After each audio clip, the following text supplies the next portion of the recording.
সাক্ষাৎ হলে সালাম, বিদায়ের সময় সালাম। আগের থেকে সব এক জায়গায় বসে আছে দলবেন্দে, এখন তেলাওয়াতের আগে আসসালামু আলাইকুম সুন্নত মোতাবেক না, এটা কখনো করবো না। এটা এই রেওয়াজ সুন্নতের খেলাফ, কথা বুঝো না। আর তুমি বাইরে থেকে আসলা, এখানে হাজির করলা, এখন মাজমার সামনে সালাম দিলা, ফের তেলাওয়াত করলা, তো সেটা তো সাক্ষাতের সালাম, ঠিক আছে। এক জায়গায় বসে থেকে কতক্ষণ পর একজনকে ডাইনে আসসালামু আলাইকুম, বামে আসসালামু আলাইকুম, সুন্নত মোতাবেক না, তাই না? আমল এটা কাজে লাগে, আল্লাহ পাক খুশি হন, সওয়াব হয় তখন, যখন সেটা সুন্নত মোতাবেক হয়। আমাদের আহলে হক সমাজেও, ওলামায়ে দ্বীনের তোলাবায়ে কেরামের সমাজেও বহু আমল আছে যেগুলো জজবাওয়ালা, যেটার ভিত্তি হলো শুধু জজবা, নিজের খেয়াল, নিজেদের খুশি, এরকম আজাদি, এটা আমাদেরকে ক্ষতিগ্রস্ত করে। হযরত মাওলানা তাকি উসমানী সাহেব দামাত বরকাতুহুম লিখছেন যে ইসলামের জন্য যারা রাজনীতি করেন, তো ইসলামের জন্য রাজনীতি তো সওয়াবের কাজ, আল্লাহর সন্তুষ্টির কাজ, যে সারা দুনিয়াব্যাপী যুগে যুগে যে ব্যাপকভাবে রাজনীতির প্রচন্ড ঝড় তুফান চলতে থাকছে। আর তোলাবায়ে কেরাম, উলামায়ে কেরাম, ইসলামের মুফাক্কিরিন, চিন্তাবিদরাও এগুলো দেখছেন, এগুলো চর্চা করছেন, তো অর্থাৎ এগুলো চোখের সামনে পড়তে থাকছে। সেগুলোর ব্যাপকতা এত বেশি, ঝড় তুফান এত বেশি, দুনিয়ার অন্যান্য রাজনীতির, সেগুলোর মধ্যে জিন্দেগি কাটাইতে কাটাইতে বহু আলেম মানুষের রাজনৈতিক চিন্তাধারাটা এটা মিশ্র রাজনীতি হয়ে গেছে, তাই না? ইসলামী আর অন ইসলামিক দুটার মিশ্রিত একটা রূপকে নিজেরা ইসলামী রাজনীতি মনে করতে শুরু করছেন। এবং আশ্চর্যের বিষয় হলো এখন দুনিয়াতে সেটা ব্যাপকভাবে চলছে, এবং সেটাকে মনে করা হয় ইসলামী রাজনীতি এবং জিহাদ, তাই না? ইসলাম যেটুকু সেটুকু খালেস, যেটুকুর মিশ্রণ ঘটছে সেটা ইসলামের অংশ না, সেটাকে আলাদা করা জরুরি। সেটা যদি এরকম হয়, সেই অংশটুকু যদি এরকম হয় ইসলাম বিরোধী না, তাহলে ইসলামের প্রয়োজনে কখনো জরুরতের খাতির সেটাকে যদি ব্যবহার করা হয় সেটা ভিন্ন কথা, ইসলাম এটার বিরুদ্ধে বলে না। কিন্তু যদি সেটাকে ইসলামের অংশ মনে করা হয় তাহলে মারাত্মক বিষয়, হ্যাঁ, সেটা তো মারাত্মক গুনাহ হবে। মান আহদাসানা ফি আমরিনা হাযা মা লাইসা মিনহু ফাহুয়া রাদ্দুন। রাসূলুল্লাহ সাল্লাল্লাহু আলাইহি ওয়াসাল্লাম বলছেন, আমার দ্বীনের মধ্যে অন্য বাইরের থেকে কিছু যে মিশাইলো তো সেটা অগ্রহণযোগ্য। কেসা সুন্দর ভাষা, মুহাজ্জাব ভাষা, ফাহুয়া রাদ্দুন, সেটা অগ্রহণযোগ্য, সেটা ইসলাম না।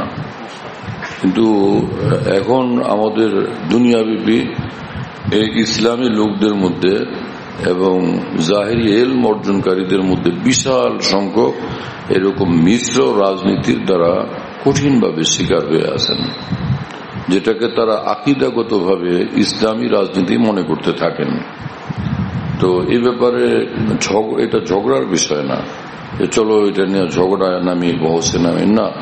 যেটুকু খালেস ইসলামী উসুল এবং আহকামের মোতাবেক সেটুকুর অনুসরণ করা, আর যেটা মিশ্র, যেটা ইসলামের অংশ না, ইসলামের আহকামের মোতাবেক না, সেটুকুর জন্য জিদ করা কোনো ইসলাম না। এবং সেই জিদ এটা আখিরাতের কামিয়াবির কোনো রাস্তা না, বরং সেটাকে জিদ পরিহার করে শুদ্ধ দ্বীনি রাজনীতি এবং দ্বীনি পদ্ধতিকে অনুসরণ করা কর্তব্য। আশ্চর্যের বিষয়, কোরআন শরীফ যখন পড়া হয় নিজেরটা নিজে, সেটা আরেকজনের শোনা ওয়াজিব না। কিন্তু কোরআন শরীফ যখন শোনানোর জন্য পড়া হয়, যেমন মাজমাতে পড়ে, মাজমার মধ্যে পড়ে যখন, তখন তো শোনানোর জন্য পড়ে, নিজেরটা নিজে পড়ে না। মাহফিলের মধ্যে পড়ে, মাজমার মধ্যে পড়ে, অথবা হাফেজ সাহেব সবক শুনতেছেন, তালবে ইলম শোনায়, সেটা শোনানোর জন্য পড়া হচ্ছে। এই ক্ষেত্রে এই শ্রোতা মন্ডলীর জন্য কোরআন শরীফ শোনা ওয়াজিব, এবং এতটা যে ফাসতামিউ লাহু ওয়া আনসিতু, যে শুধু শোনা না, মনোযোগ সহকারে শোনা। এর অর্থ হলো মনোযোগ খণ্ডিত হয়, মনোযোগে বাধাপ্রাপ্ত হয়, এমন কাজে লিপ্ত থাকা যাবে না।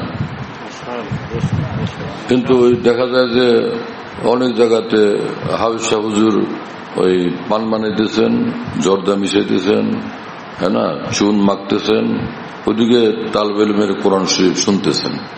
এটা তো গুনাহের কাজ হচ্ছে। একদিকে পান বানাইতেছেন, তো আপনার মনোযোগ ওইদিকে নিবিষ্ট থাকলো কই? মনোযোগ খণ্ডিত হওয়ার কাজে আপনি লিপ্ত। এই সময় অন্য কোনো কাজ না, আল্লাহর ভয় ভিতরে থাকলে, আখিরাতের ফিকির ভিতরে থাকলে, দ্বীনের বুঝ ভিতরে থাকলে, তো ফের এসা কাজ মানুষ করতে পারে না। কিন্তু অধিকাংশ লোকই শিক্ষক হয় ইসলামী অঙ্গনে, দ্বীনী প্রতিষ্ঠানে, শিক্ষা প্রতিষ্ঠানে, কিন্তু দ্বীনী তরবিয়ত থেকে অনেক দূরে। এমনি দর্শী লেখাপড়া কারণেওয়ালা লোকের সংখ্যা বেশি, কিন্তু কোরআন দ্বীনকে বুঝার মতো লোকের সংখ্যা একদমই কম। যে সর্বসময় সর্বহালতে দ্বীন আমার কাছে কি চায়, ইসলাম আমার কাছে কি চায়, আল্লাহ রসুলের কি মোতালাবা এই মুহূর্তে আমার কাছে, সেটা বুঝার লোকের সংখ্যা কম। কথা বুঝেন না? তো এইরকম এলম যেটা, এটাই কোরআন শরীফ আল্লাহ পাক বলছেন, ইউআল্লিমুহুমুল কিতাবা ওয়াল হিকমাতা ওয়া ইউযাক্কিহিম। এলম ও হিকমত এমন শিখো, এমন শেখাও যে সেটা তাসকিয়া বলা হয়, ইউযাক্কিহিম, যেটা আল্লাহ পাকের জন্য খুশির জিন্দিগি বলা হয়। হ্যাঁ, ইসলামের খেলাফ কিছু এখানে না থাকে, এমন ভাবে এলম শিখতে হবে। তো তালিম এবং তাসকিয়া দুইটা একদম লাগালাগি, লাজিম মলজুম, একটা আরেকটার থেকে অবিচ্ছিন্ন। কথা বুঝেন না? বহু জায়গা, সারা দেশব্যাপী যেখানে সফর করার সুযোগ হয়, তো বড় বড় মাজমায় যখন যাওয়া হয়, আমরা হয়তো দেরিতে গেলাম, আমার বয়ানের নম্বর আসছে পরে, তো স্টেজের দিকে দাঁড়িয়ে থাকলে লোকদেরকে দেখা যায় যে নারায়ে তাকবীর, আল্লাহু আকবার, আল্লাহু আকবার, নারায়ে তাকবীর কি? এটা কোন বিশিষ্ট ব্যক্তির আগমনের জন্য আল্লাহর জিকিরের ধ্বনি, এটা মাকরুহ। কথা বুঝেন না? এটা নাজায়েজ, এটা করা চাই না। আল্লাহর জিকির শুধু আল্লাহর সন্তুষ্টির জন্য। আর এখানে কোনো ব্যক্তি বিশেষের অথবা কোনো বড় ব্যক্তির শুভাগমনের ঘোষণা দানের জন্য আল্লাহু আকবার, এটা সহি কিভাবে? সহি না।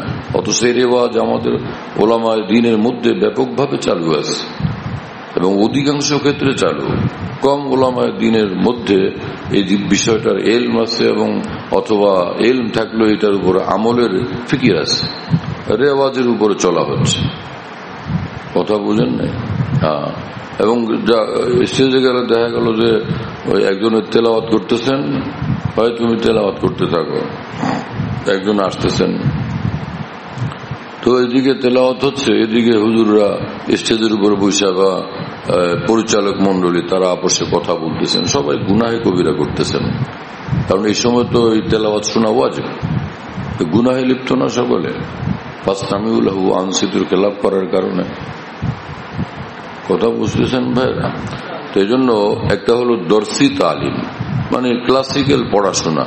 আমি এক শ্রেণী পাশ করলাম, আরেক শ্রেণীতে উত্তীর্ণ হলাম, এই কিতাব শেষ করলাম, আরেক কিতাব ধরলাম, এটা হলো কিতাব পার হওয়া আর ক্লাস পার হওয়া। আর এটা হলো এলম শিখা এবং দ্বীন শিখা, হ্যাঁ, ইসলাম শিখা, আল্লাহর সন্তুষ্টির জিন্দিগি শিখা, দুটা ভিন্ন জিনিস।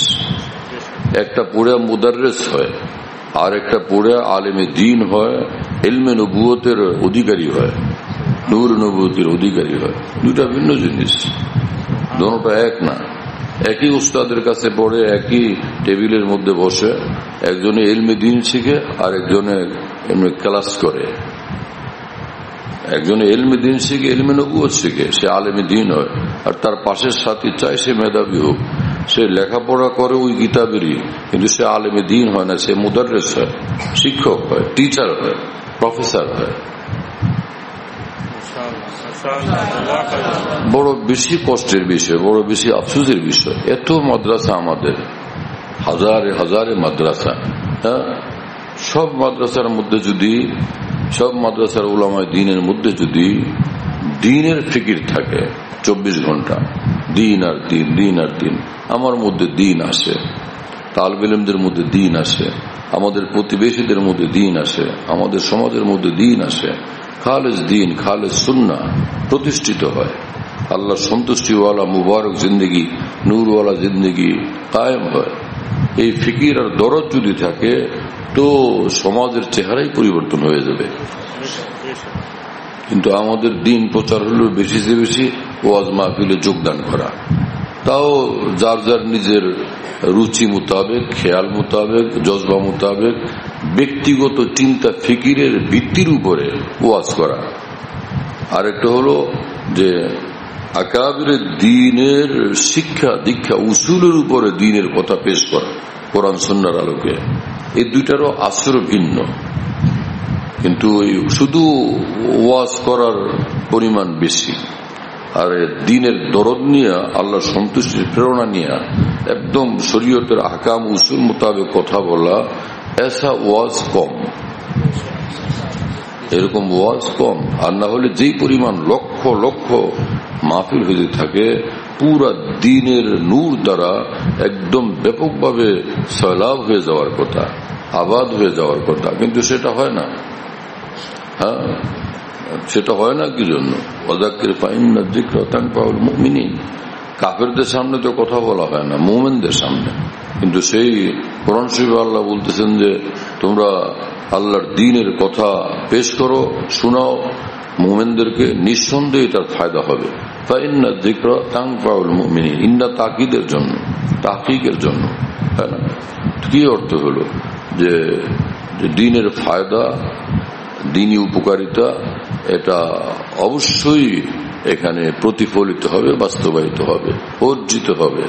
কিন্তু সেটা তো হচ্ছে না, হয় না আমাদের কমির কারণে।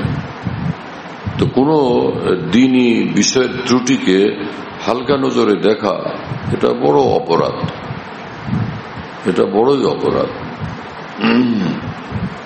সারা দেশব্যাপী দেখতেছি এটা, যে তেলাওয়াত করবে আগে আসসালামু আলাইকুম, এরপরে তেলাওয়াত, বসে বসে তেলাওয়াত করতেছে আসসালামু আলাইকুম, এরপরে তেলাওয়াত। তেলাওয়াতের আগে আসসালামু আলাইকুম বলা কি সুন্নত? আসসালামু আলাইকুম হলো, এখন সাক্ষাৎ হলো তো সালাম করা সুন্নত। এক মুসলমান আর এক মুসলমানের মুলাকাত হলে তখন সাক্ষাৎ সালাম করা সুন্নত, অথবা বিদায়ের মুহূর্তে সালাম করা সুন্নত। কথা বুঝেন নাকি? হ্যাঁ, বিয়ে হলো, এখানে দুলা দাঁড়ায় সকলের সামনে আসসালামু আলাইকুম, আবার ডান দিকে আসসালামু আলাইকুম, আবার বাম দিকে ফিরে আসসালামু আলাইকুম। এরপরে মসজিদ থেকে বের হয়ে মহল্লার ব্যাপী প্রত্যেক এলাকার মানুষের সামনে গিয়া যে পাগড়ি একটা বাইন্দা বা যেভাবে হোক আসসালামু আলাইকুম, সঙ্গে এক বাহিনী থাকে। কি এটা সবাই বুঝতে পারে এই লোকের বিয়ে হয়েছে, আগ হয়েছে মাত্র, এই জন্য সেই উপলক্ষে সালাম। এই সালাম তো ইসলামী সালাম না, এটা রেওয়াজি সালাম। কিন্তু এখানে রেওয়াজ পর্যন্ত থাকলে এক কথা, যেটা আমাদের এক রেওয়াজ, কিন্তু এটাকে যদি মনে করা হয় যে এটা দিন, হ্যাঁ না, দিনের অংশ, ইসলাম হিসাবে আমি এটা আমল করতেছি, তাহলে এটা শক্ত বেদাত, কঠিন গুনাহ হবে। যেটা দিন না সেটাকে দিন মনে করলে কঠিন গুনাহ হবে। কারণ এর অর্থ এই দাঁড়ায় যে দিন বানানোর অধিকার আমারও আছে, নাউজুবিল্লাহ। কোন জিনিসকে দিন বানানোর অধিকার আমারও আছে, নাউজুবিল্লাহ। অথচ দিন তো শুধু আল্লাহর, এখানে অন্য কারো দিন বানানোর অধিকার নেই। কথা বুঝুন নেই, অনেক মারাত্মক বিষয় না? বড় কঠিন বিষয়। তারপরও যদি এই লোকের এটাকে দিন না মনে করে, কিন্তু মুসলিম সমাজে এমন একটা বিষয় রেওয়াজ হয়ে যাওয়া, তো বাহ্যিকভাবে এটাই বোঝা যায় যে যারা দেখবে তারা মনে করবে এটা দিনই, তাই না?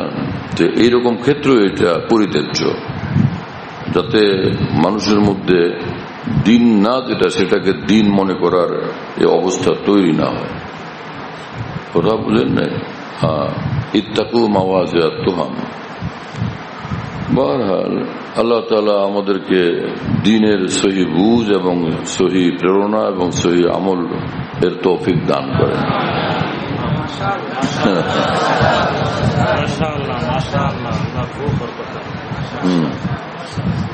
এখন কি করবা? সালাম দিবা না আউযুবিল্লাহ বিসমিল্লাহ পড়ে শুরু করবা? বলো। হ্যাঁ, ওই যে আজান দেয় আগে কতক্ষণ গজল পড়ে, গজল কবিতা জিকির আজকার করে পরে আজান আরম্ভ করে। ভাই রাসূল সাল্লাল্লাহু আলাইহি ওয়াসাল্লাম কি এরকম আজান শিখেছেন? হযরত বেলাল রাদিয়াল্লাহু আনহুকে, মসজিদ নববীর মুয়াজ্জিনদেরকে আগে কিছুক্ষণ গজল পড়ো, কবিতা পড়ো, জিকির আজকার করো, পরে আজান দাও। কি তরিকা এটা? আজান এক জরুরতে শরিয়া, শরী একটা প্রয়োজন, এটার সীমাবদ্ধতা আছে। এখানে এক বিষয় হলো যে ঘুমন্ত লোকের ঘুমে ব্যাঘাত ঘটানো না জায়েজ এবং গুনাহ, তাই না? যে ব্যক্তি নামাজে মশগুল তার নামাজের ব্যাঘাত ঘটানো গুনাহ। কথা বুঝেন না? রোগীকে কষ্ট দেওয়া সেটা গুনাহ। এখন এক বাসায় রোগী আছে, ছোট শিশুরা ঘুমায় আছে, অসুস্থ মানুষ বা যার ঘুম পুরো হয়নি সেই লোকের আর একটু ঘুমানো দরকার, সে ঘুমায় আছে। তো এর মধ্যে আজান দিলে এই লোকগুলোর তো সমস্যা হইতে পারে, তারপরও আজান দেওয়া হচ্ছে এটা জরুরতের কারণে, যে নামাজের দিকে আহ্বান করতে হবে, তাই না? তো আজ জরুরত তাকাদ্দারু বিকদরিহা, জরুরত পরিমাণ ইনজেকশন দিতে হবে। হলো আপনারা ডাইকে আনছি, আপনারা তো টাকা দেবো আমি 100 টাকা, আপনি 15 সেকেন্ড ইনজেকশন দিয়ে চলে যেতেছেন, এটা কি কথা? অন্তত আধা ঘন্টা দেন ভাই। আধা ঘন্টা 100 টাকা কি সোজা কথা নাকি? হ্যাঁ, 100 টাকা কি সোজা কথা? এটা কি 10 পয়সা হলো? কষ্ট করে পয়সা কামাইছি না? আধা ঘন্টা দেন, পরে 100 টাকা দেব। তো ডাক্তার কি সেটা মানবে? ইনজেকশন তো 15 সেকেন্ডের বেশি দিবে না। কেন? কারণ এটা জরুরতের সীমার মধ্যে সীমাবদ্ধ থাকে, এর থেকে বেশি করা যায় না। আজান একটা শরীর জরুরতের পরিমাণের মধ্যে সীমাবদ্ধ রাখতে হবে। আজান শুরু করো, আজান শেষ, বাস খতম। না আগে গজল কবিতা এবং জিকির আজকার, না পরে গজল কবিতা জিকির আজকার, কিন্তু মানুষ দুটোটাই করে। আর এভাবে কি হয়, বহু লোক যারা অসুস্থ, দুর্বল, কমজোর, তাদের ঘুমের ব্যাঘাত ঘটে, আর এই জিকির আজকার করে এরা গুনাহ কামাই করে। আর একজন দুইজনকে না, অসংখ্য আল্লাহর বান্দাদেরকে কষ্ট দেওয়ার গুনাহ কামাই করে। বলো ভাই,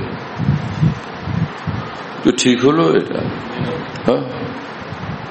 এবং আমাদের সমাজে অমুসলিম ভাইয়েরাও তো আছে, অনেক অমুসলিম আছে না, যারা মুসলমান না। তা আমাদের দিনই জরুরতের কারণে, দিনই প্রয়োজনের কারণে যতটুকু আমাদের করতে আমরা বাধ্য হচ্ছি আল্লাহর বিধান মোতাবেক, মহান স্রষ্টার হুকুম মোতাবেক, ততটুকু তো ঠিক আছে। কিন্তু এর থেকে বেশি করা, যেটা এই মুহূর্তে জরুরি ছিল না, দরকারি ছিল না শরীয়তের আলোকে, সেটা করতে যাওয়া, তো অথচ অমুসলিমরা এর কারণে বিরক্ত হয়, পেরেশান হইতে থাকে। তো এটা ঠিক কিভাবে? অমুসলিমদেরকে আমাদের সমাজে নিরাপদে শান্তির সাথে বসবাস করতে দেওয়ার দায়িত্ব আমাদের প্রত্যেক মুসলমানের উপর। তাদের অশান্তি ঘটে, অস্বস্তি ঘটে, কষ্ট হয়, তাদেরকে কষ্ট দেওয়া হয়, এটা ইসলাম সমর্থন করে না, বরং ইসলাম এটাকে প্রত্যাখ্যান করে। কথা বুঝেন নাই? এরকম জিকিরেরা ফজরের নামাজের আগে এই আধা ঘন্টা পর্যন্ত এরকম ডাকাডাকি করতে থাকা, ফজরের নামাজের আজান দিয়েও আবার দীর্ঘ সময় এইভাবে চিৎকার করতে থাকা, ওই আমাদের কোন এলাকায় এরকম গ্যারান্টি আছে যে আমাদের এই এলাকাতে অমুসলিম ভাইয়েরা নাই? হ্যাঁ, তো সেই মানুষগুলো কি খুশি হয় না কষ্ট পায়? তো তাদেরকে কষ্ট দেওয়াকে সুন্নত, অর্থাৎ মহানবীর সেটা আদর্শ, নবীর শিক্ষা। সেটা কি হলো আজকে আমাদের দিন? মানে লেখাপড়া আছে এখন কালি, লেখাপড়া কি পড়ো? করে লেখাপড়া করি। মাদ্রাসার তালিব ইলমদের জিজ্ঞেস করলে কি করো তুমি? বলে আমি লেখাপড়া করি। লেখাপড়া করে দিন শেখা, এলমি দিন শেখা। দিন শেখার লোকের সংখ্যা একদমই কম, প্রায় না থাকার মতো। এইটা তো সেই যুগেও এমন দুরবস্থা ছিল। বাদশাহ আসলেন, সকলকে জিজ্ঞেস করলেন যে মাদ্রাসায় নিজামিয়াতে, যে বাবা তুমি কি জন্য পড়ো? আমি বিচারপতি হব। তুমি কি জন্য পড়ো? তো সে এরকম একটা কিছু বলে, আমি মান্তিকি হব, ফালসাফি হব, দার্শনিক হব। তুমি কি জন্য পড়ো? তো আমি বড় লজিক শাস্ত্র বিশেষজ্ঞ হব। একটা না, সকলকে জিজ্ঞেস করতে করতে তো একদম শেষ প্রান্তে গেলে তো এক বাচ্চাকে জিজ্ঞেস করলেন যে তুমি কি জন্য পড়ো? বলে আমি এই জন্য পড়ি যে আমি আল্লাহর সন্তুষ্টি লাভ করব, আমি আমার আল্লাহকে পাইতে চাই, আল্লাহকে পাবো। আল্লাহকে পাওয়ার জন্য, আল্লাহর সন্তুষ্টি লাভের জন্য আমি ইলমে দ্বীন শিখতেছি, পড়তেছি। বাদশাহ তখন বললেন যে আজকেই মাদ্রাসায় তালা লাগানোর সিদ্ধান্ত নিয়েছিলাম আমি মনে মনে, যে সব তো দুনিয়াদার, এগুলো পরে দিনই কিতাব সবগুলো পাক্কা দুনিয়াদার, সব দুনিয়াকে মুখ্য বানাইছে। কিন্তু একটা ছেলে পাইলাম যে বলে যে আমি আল্লাহকে তালাশ করি, আল্লাহর সন্তুষ্টি চাই। সির্ফ এই একটা ছেলের কারণে মাদ্রাসায় তালা লাগালাম না, এটা খোলা থাকবে। আর তিনি হুজ্জতুল ইসলাম ইমাম গাজ্জালী রহমতুল্লাহ আলাইহি, অর্থাৎ সেই বাচ্চাই পরে মোহাম্মদ ইবনে মোহাম্মদ আল গাজ্জালী রাহিমাহুল্লাহ তাআলা হয়েছেন। বলো ভাই, সেই জমানার কথা। এজন্য এতে বোঝা গেল যে ইখলাস এবং সহি দ্বীনওয়ালা লোকের সংখ্যা তালিব ইলমদের মধ্যে একদম কম। তখন থেকেই এমনটা দেখা গেছে। তাহলে এই বিষয়ে আমাদের কতটা সাবধানতা, সতর্কতা, সচেতনতা জরুরি। কেউ মিজান পড়ে নিজেকে দুর্বল ভাবে, আমি তো কোনো কাজের না, আমি মাত্র ফার্সি কি পাইলি পড়ি, মিজান পড়ি না, ইলমুস সরফ পড়ি। আর তারা তো বুখারী শরীফ পড়েন, ইফতা পড়েন, কত বড় তারা, বড় ঠিক আছে। কিন্তু যে মিজান পড়ে, কি মিজান বিশেষজ্ঞ হওয়ার জন্য না বুখারী বুঝার জন্য পড়ে? যে মিজান নাহবিমির পড়ে সে মিজান বিশেষজ্ঞ হওয়ার জন্য, মিজান নাহবিমিরের প্রফেসর হওয়ার জন্য পড়ে, না আল্লাহর কোরআন বুঝার জন্য পড়ে? কাজে সে মিজান পড়ে আল্লাহর কোরআন বুঝার, বুখারী শরীফ বুঝার সেই সওয়াব আর মর্তবাই লাভ করবে ইনশাআল্লাহ। কারণ ইন্নামাল আমাল বিন্নিয়াত, বান্দা যেরকম নিয়ত করে আল্লাহ পাক তেমনটাই তার মূল্যায়ন করেন। এখানে মূল্যায়নকারী আল্লাহ। বন্দার নিয়তের অনেক বড় দাম, তাই না? বদরুদ্দিন আইনি রহমতুল্লাহ লিখছেন যে মানুষ জান্নাতে যাবে নেক আমলের উসিলাতে, যে ভালো আমলওয়ালা চলো জান্নাতে যাও। কিন্তু এই জান্নাতে তোমার বয়স 70 বছরের আমল দিয়ে 70 বছর জান্নাতে থাকবা। কাজ করছো তুমি 1 মাস, আর তোমার বেতন দিবে 10 বছরের। কোন ফ্যাক্টরিতে করে এটা?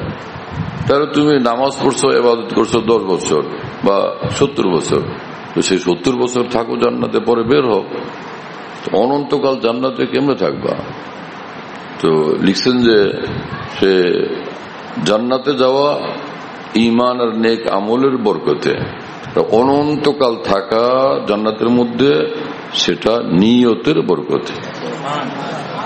আমি অনন্তকাল জিন্দা থাকলে অনন্তকাল আল্লাহর হয়ে থাকবো, আল্লাহকে ডাকবো, আল্লাহকে মানবো। সে নিয়ত তাকে অনন্তকালের জান্নাতের অধিকারী বানায়। নিয়ত কত বড়! এই জন্য নিয়তুল মুমিন খায়রুম মিন আমালিহি, মুমিনের আমলি জিন্দেগির চেয়ে তার নিয়তের মর্তবা অনেক ঊর্ধ্বে। খালি তর্জমা আর কোন রকমের ডিকশনারির শব্দগুলো হল করতে পারলে, বুঝতে পারলে অনেকে মনে করে আমি আল্লামাত উদ্ধার, আর কোরআন সুন্নাহর ফাহম তো বড় জিনিস। ইউতিল হিকমতা মান ইয়াশা ওয়া মান ইউতাল হিকমতা ফাকাদ উতিয়া খায়রান কাসীরা।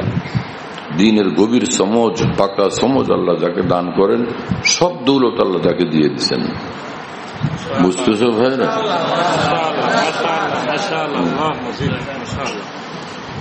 তারপর আমি পানি খেয়ে রান্নালে ফার্স্ট আমিও আনছি, তো কেমনে করবো?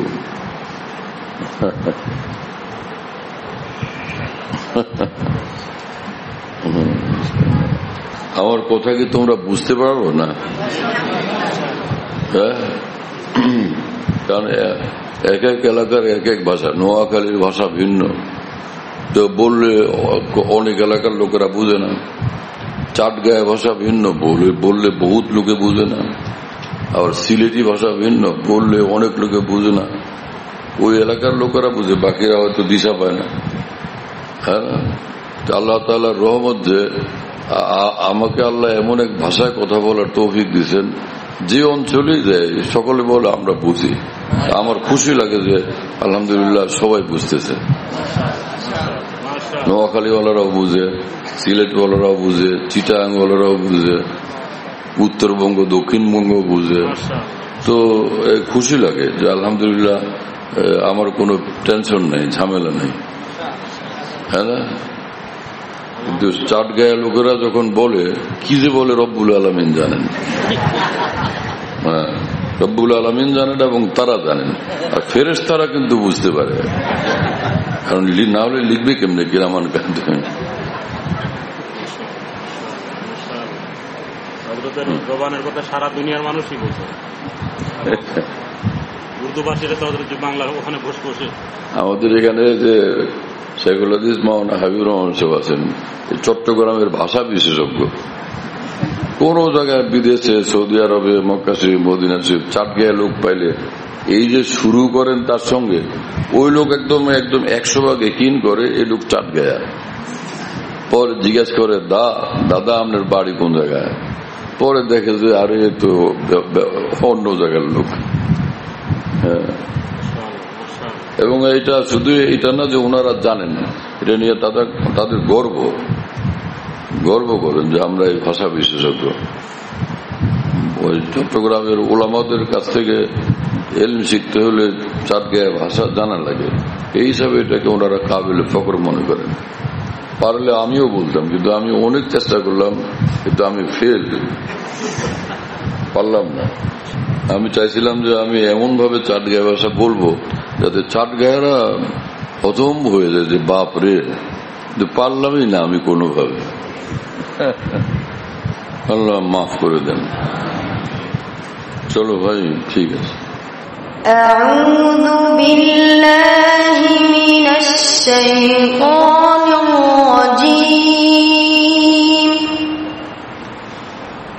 বিসমিল্লাহির রহমানির রহিম।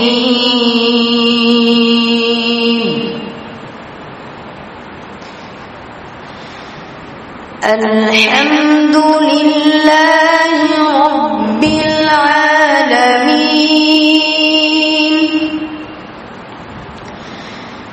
আর-রাহমানির রহিম।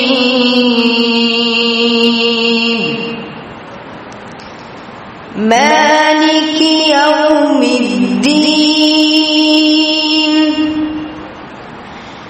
ইয়্যাকা না'বুদু ওয়া ইয়্যাকা নাস্তাঈন। ইহদিনাস সিরাতাল মুস্তাকিম। সিরাতাল লাযীনা আন'আমতা আলাইহিম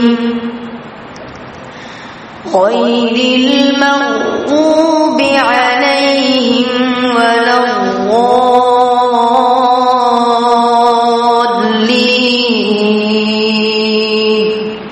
আমিন। মাশাআল্লাহ। পড়ছে কোথায়? তুমি পড়ছো কোথায়? এখানে? এই পড়া শিখছে কোথায়? আমাদের এখানে না, জোড়ায় না, এখানে ভাই এই তেলাওয়াত শিখছে তো নাজেরাতে না, নাজেরা খানায় না শিখছে। মাশাআল্লাহ, বহুত উমদা পড়ে। ওয়াহ ওয়াহ, মাশাআল্লাহ মাশাআল্লাহ, ওয়াহ ওয়াহ, বহুত বেশি দিল খুশ হয়ে গেছে। হাজার হাজার কোটি টাকা পাইলেও এত খুশি লাগতো না যতটা এর তেলাওয়াত শুনে খুশি লাগলো। মাশাআল্লাহ, এটা উস্তাদের মেহনতের বরকত। আচ্ছা, উস্তাদ এরকম পাকা হয়, মজবুত হয়, তো তালিম উমদা হয়, আলা হয়। মৌলানা শাহ আবরার রহমতুল্লাহ আলাইহির সঙ্গে গেলাম কাপাসিয়া। ওখানে এই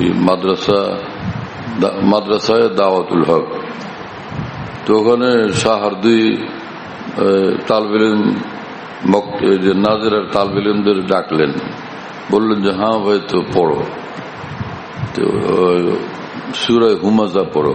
বললেন যে ওয়াইলুল লিকুল্লি পড়ো। তো ওরা পড়লো, তো খালি জায়গায় জায়গায় ভুল করে। কি ব্যাপার? তো আরেক তালবে ইলমকে বলেন, তো সেই তালবে ইলম একই ভুল করে, হুবহু এক জায়গাতেই, মানে নির্দিষ্ট জায়গাতেই তার ভুল হয়।